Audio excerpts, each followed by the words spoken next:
Hello, everyone. Hope everyone is doing well. I think we're in the third week of August. Summer's almost over. It's kind of crazy. We're in the second week of August, actually. I just looked at my calendar.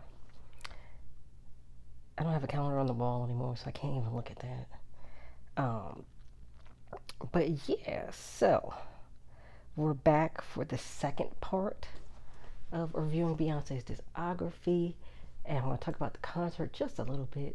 I loved it. It was so much fun. Um, I will say, for FedEx Field, I didn't have too many bad experiences, but looking at how they did the rows, and then when I actually got to my row, I was like, this is not what I was expecting. I was in standing room only, which it did say standing room only, but my brain didn't really connect until later on. But definitely would get seats, definitely would get closer seats, even though I did have a great view. I will give it that. If you haven't seen my video, it's going to be the video before this. Also, you can see the back of this shirt, which I feel like is more interesting than this is a official merch. It says RWT Renaissance World Tour 2023, and it has like the little pearl bed. I mean, the little oyster bed with a pearl in it. I'm not sure if that's supposed to be Beyonce. It looks like a pearl. But the back is so much more interesting. So I'm either going to insert the picture, or you could just go to the other video and just put it all the way to the end where I actually have the picture of this. But or I could just insert it. I'll probably just insert it in the end of this video. I feel like it's so cute. However, I know you can't really see it, but I got some makeup on the collar because I usually don't put makeup on my chin, but I was blending and I got some on my chin, and I put my shirt on after. And if anybody knows how to get makeup stains out of your shirt, let me know. This is usually why I don't buy light colored shirts, because it's just a mess. But I didn't want to wear black because I thought it was going to be hot, but it ended up raining, so it cooled down a lot. So it wouldn't have mattered. But anyway, yeah, it was cool. It's really fun. She did a really great job. Because of the rain and the lightning, it was delayed by like, because it says 8, but she released it at 9, so she didn't come out till 10, so it was like an hour delay, um, which was fine. I got in really good because I came early. Of course, going out is always the worst. I'm glad I didn't take like the metro or anything, or like a Uber or something, which it's an hour away from me, so I just drove. But I wonder, but metro, I feel like it's always more.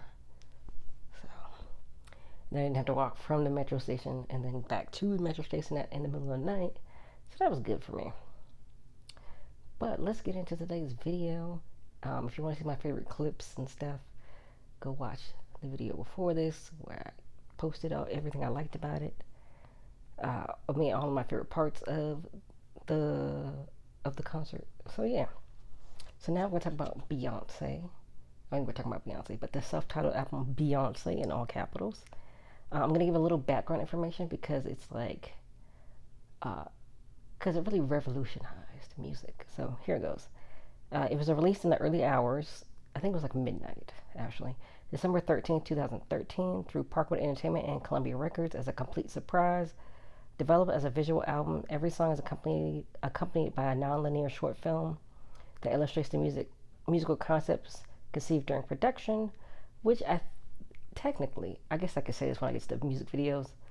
Some of them kind of like do have a little connection, but not all of them. Beyonce's desire to assert her full artistic freedom served as inspiration for the album's dark personal subject matter, which incorporated feminist themes of sex, monogamy, beauty standards, relationship problems, and criticism of capitalism, which is ironic for Beyonce. But, you can be rich and criticize capitalism. Of course, you benefit. So it's like, yeah. Beyonce in its release is frequently credited with inventing the modern definition of the visual album, popularizing the surprise album release strategy, and provoking the International Federation of the Phonographic Industry to change the day of the week when music is released worldwide from Tuesday to Friday. I feel like Friday makes more sense to me. Not to be biased, because I just went to see Beyonce and she's one of my favorite singers. But it does kind of make sense. Like it's like a thing where you wait all week and then you get it. I don't know. I feel like that's better. But anyway, so I've already said the album name, when it was released, and it's an electro R&B album. And my vibes I got were sexy, vulnerable, and fun. So let's look at my favorite songs. I had more favorite songs than are listed, but I was trying to do the 2-2 again. You know, Below. I think this song. So that's one of my first favorite songs. Below. I think the song is so funky, sexy, and cute. I love how playful it is and sensual it is. Definitely a freaky gal bop. LOL. I also love when she performs the song live. When she performed the song live, it was so fun. She performed it at the Formation World Tour, which I also went to. And it was just really cute, and like she always has the big screen, so that's definitely good if you're in the nosebleeds. She always has a big enough screen. And when she performed it, there were like cherries on the screen. It was real cute. They had a little dance. They had a good performance of the song. And then Beyonce / Partition, because they're like on the album together, but the videos are separate, but they're together on the album. They called it a hidden track if you look it up on like Wikipedia.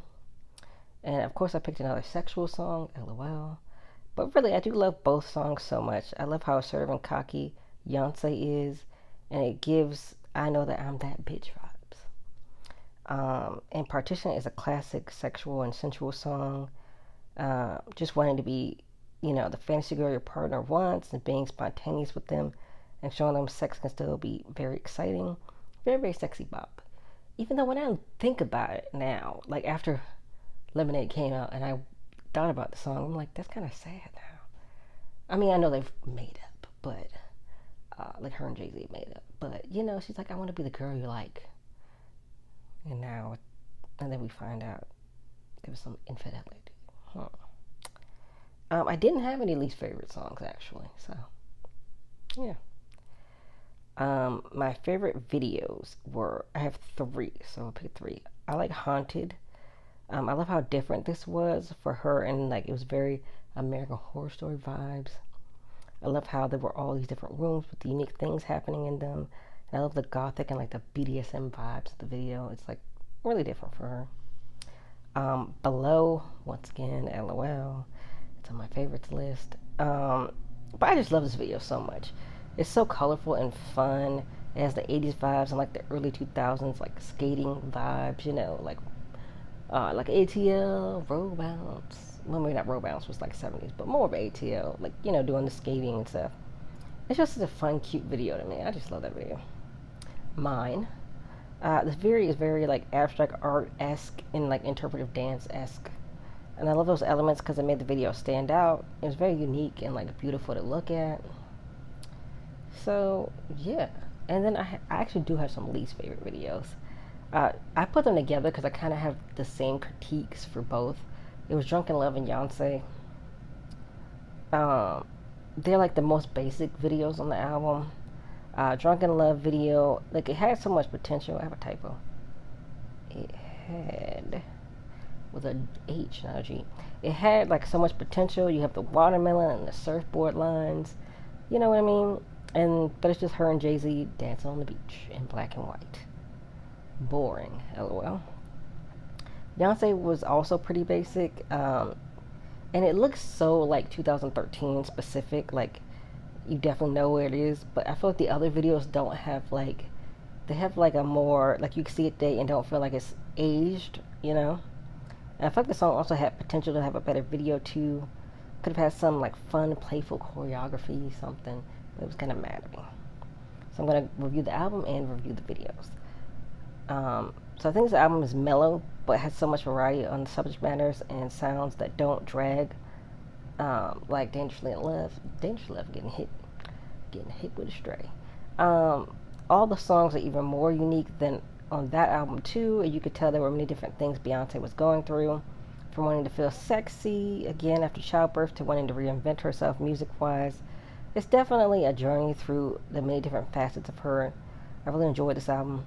I At first I gave it an 8 out of 10, but I was like, with I'm adding a point for like how it came out, what it changed, what it revolutionized. So I added 1 point. So it's going to be a 9 out of 10 now. And a lot of songs, even though they weren't my favorites, I still enjoyed them, and I didn't dislike anything on the album. But I feel like I'm trying to think, did I like majority of the songs? I mean, I still play Partition a lot. I play Beyoncé, which they on the same song. But, which I forgot I had the album. And sometimes I guess I would play them on one of my apps separately. I feel like I liked a lot of songs still, and I still listen to them. Below, I love Below. For the videos, I honestly thought most of the videos were so unique and creative, and I think, oh, another typo. I was doing this like 2 in the morning, y'all. Come back. Oh, I'm hitting the wrong button. I think even though the songs on the album there were some songs on my album that weren't my favorite, I still feel like they had really cool videos. And I think that most of the videos like match the vibes of the song for the most part. So I'm going to give the videos the same rating as the album, 9 out of 10. I think the songs and the videos like balanced each other out well. So the poem I did an acrostic poem. I did it for the song Below. Of course, that's my favorite one. Be good to me, and I'll love you all night long, until we both orgasm, and you can taste my wetness on your tongue. It's a very sexual one. Alright, so we're going to go to Lemonade. It was released April 23rd, 2016. It's an R&B, art pop. That's what they gave. But then, one thing about Wikipedia is like they give you 2 genres, but then when you read like them describing it, they give like 45. So I'm going to tell you what other genres it has in it. It's reggae, blues, rock, hip-hop, soul, funk, Americana, country, gospel, electronic, and trap. So all of those. And the vibes are betrayal, revenge, and forgiveness, which is pretty much like if you watch the film and you listen to the album, that's kind of the phases it goes through. I have more than these 2, but of course I'm just trying to keep it to 2 for each album. Don't Hurt Yourself featuring Jack White is the first one. I love the rock sound of this song and Beyonce's anger and her singing. I love that she just let loose and let all her emotions go. I know a lot of people can relate to being betrayed and being angry about it. And I felt this was different for her and very rocker girl vibes. I love that song. I'm trying to think, did she perform that on tour? I can't remember. I feel like she's performed it before, definitely. And it's always good, Sorry. Everybody loves Sorry. This is one of my favorite songs by her, like, in general. I love the vengeful tone of the song and her asserting herself. And I love how she knows she deserves better than how she's being treated. And also the iconic Becky with the good hairline is always such a good jab. Had people trying to guess who it was, harassing random celebrity women, LOL. Very I Can Do Better All By Myself vibes. So yeah, I love that song. I did not have any least favorite songs on this album either. So I realized I really enjoyed the majority of the songs on this album. I think just like Self-Titled, B was trying many different types of songs, and it made the album so unique. I also love Daddy Lessons is a good song, and Freedom for the country and the more rock elements to each song, respectively. I feel like even without the film, you could tell the story like through the order of the songs. Although I will say, I didn't put this in my notes, 6 Inch Heels is kind of a little random. But it could be like a I'm working through the pain type thing. I really do want to watch like run analysis on it, but I talk about that in my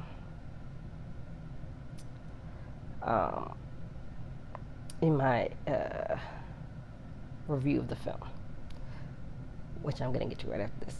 Even though all the songs weren't my favorite, I didn't hate them either. I feel like it was a cohesive and well put together album. I'm gonna give it a 10 out of 10. 10s across the board. I was contemplating giving it a 9, but I'll give it a perfect score because it's definitely a great album. And I still listen to Sorry a lot.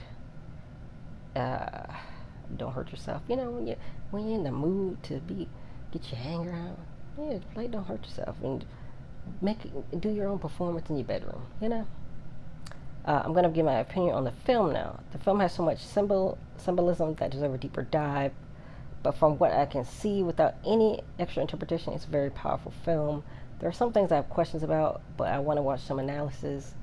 I was trying to, my motivation, my period's coming up, was not that great this week, so I did not look at anything extra. And I also kind of like listened to two of these albums last night, back to back. So, now I'm giving you what I got right now. I'm doing the best I can with what I got, with the energy that I got. Okay. It shows in parts all the emotions from being betrayed to being angry to reconciliation to forgiveness. Those aren't the exact names of each part of the film, but that's the gist. Because I think one is intuition, one is anger. I know one is forgiveness, but I can't remember if it was reconstruction or reconciliation, but you get the gist. I think women who forgive their partners for cheating are very strong, because I would be up out of there, lol. But that doesn't mean it's easy to stay, so. And I forget where Beyonce mentioned it, but she definitely said at some point, I don't know if it was an interview or behind the scenes, that she wanted to break the curse of divorces in her family, because she said I want to say her grandparents divorced, her mom and dad divorced, so she wanted to break the cycle. So I think that was very important for her to get through all of these emotions and therapy to heal her marriage. I mean through the music, basically, helped her get through it. I really love the film, and I think it's very great. Definitely a 10 out of 10. Highly recommend.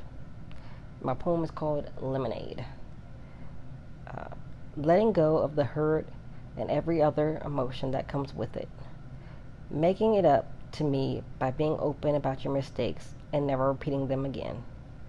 Never repeating them ever again, because I am forgiving, but I am not dumb. You won't treat me like I am. And even now, I still have to hold myself together, so don't unravel me again.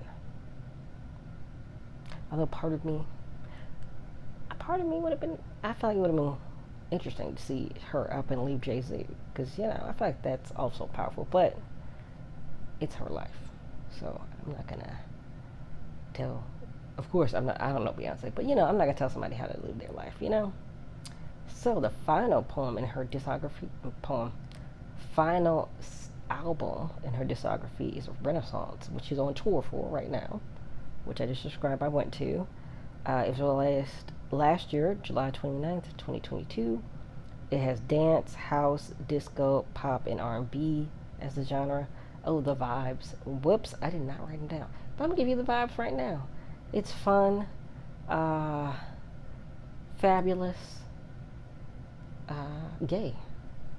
There you go. I have more than these favorite songs that I've listed, but of course, trying to keep everything even.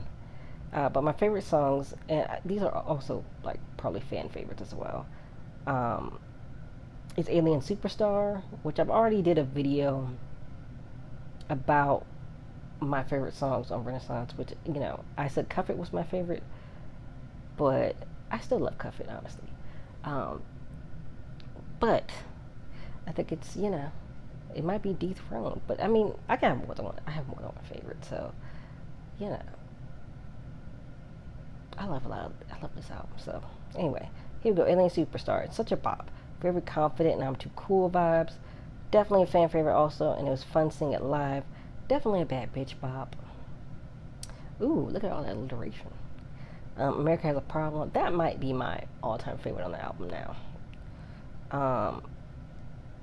America Has a Problem. It's such a sexy pop. Very unique, using drugs as a metaphor for sex. This has become one of my all-time favorite songs by B, and on the album overall. Oh, I just said that in my review. A very classic pop. I do have a least favorite song. In my review before, I still said the same song. Break My Soul. I'm still not 100% into it. I sang it at the concert, because you're at the concert. You want to participate. You know what I mean? But I do think it's I feel like it's growing on me, but it's not my top song on the album, though. Like, I feel like they're much better songs than this one. I feel like she could have released something else. I mean, she released more singles since then, but I don't know if it should have been the single, but it's not my choice. We do not have any visuals yet, so can't review those. Hopefully, maybe we'll get some. I kind of, everybody's predicting different things. I think maybe at the end of the tour we might. Uh, but you never know with Beyonce. She could just release them tomorrow for just out of nowhere. You never know. So technically, I already reviewed this album on its own video. I made like a TikTok video. So I'm just gonna make it brief. I still love this album, as I said in that review. And now I actually like the song That Girl. Before I did not. So it has grown over time on me. Like I said, Break My Soul is still for me. This album is still so fun to me and so many bops. Once again, it's a great time. 10 out of 10. Especially seeing Beyonce performing these songs live made me love them more. Also, I still listen to this album like very frequently. So, I really do love it. So, even though I don't listen to it in order. I listen to like whatever songs I want. So I listened to it in order again, and yeah, still a boppity bop. Love it. Still 10 out of 10. 10 10 10s across the board. So the poem is called Problem, inspired by America Has a Problem. Pussy got you hypnotized and ready to drop bands on me and give me multiple Birkin bags and fly me out to London to rendezvous with you and eat me out. Then you'll put me through the mattress again and again because you're addicted. So yeah, that's what I think about all the albums. I'm going to recap. I'm going to do a ranking right now of all 7. So I'm going to start from 7. So at the last place is Dangerously in Love. I gave it a 6 out of 10. Next is I Am Sasha Fierce. I gave it a 7 out of 10. Beat It, I gave it 8 out of 10. Beyonce at number 4 with a 9 out of 10. Ha! I should have put 4 at number 4. But above that at 3 is 4. I also gave that a 9. Lemonade, I gave a 10. And then Renaissance, I also gave a 10. So I guess technically they will both be number 1. But I'm going to put Renaissance as number 1. Absolutely. I love that album so much. I think it's just so fun. And it's my favorite Beyonce album, actually. But what is your favorite Beyonce album? Let me know in the comments. How do you feel about my ranking? Do you disagree? I did a review about a different album by a different artist, and some of the comments did not agree. So let me know what you think. Do you agree? Do you disagree? A lot of people love B-Day. Do you think I put B-Day too low at number 5? Let me know what you think. And I will see you all next week.